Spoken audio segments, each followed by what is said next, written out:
hometown ng lolo ko. May mga relatives kaming nakatira dito, kaya maraming pagkakataon na kapag nauwi kami at ito ay kilalang kilala at sikat na sikat sa kanilang delicacy na puto at isa sa mga pinsan ko na kinasal dito 6 years ago. How's your experience so far?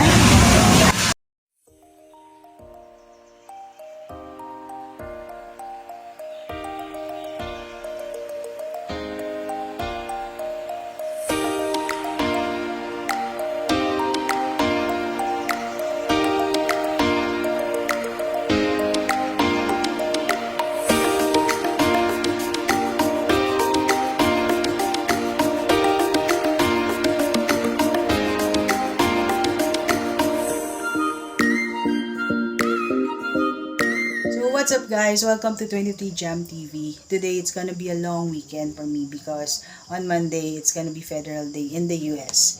So I went to Manaoag.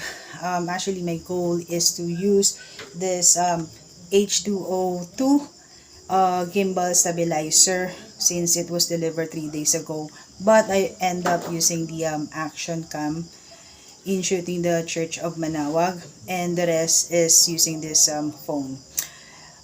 Before we continue, I just want to do a shout out sa Proclean and the Polilo Adventist Institute batch 89. Thank you very much for watching my video. I hope all of you are my subscriber, and I hope you would like this video too.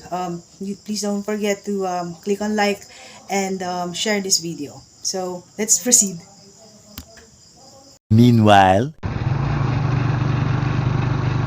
Ngayon,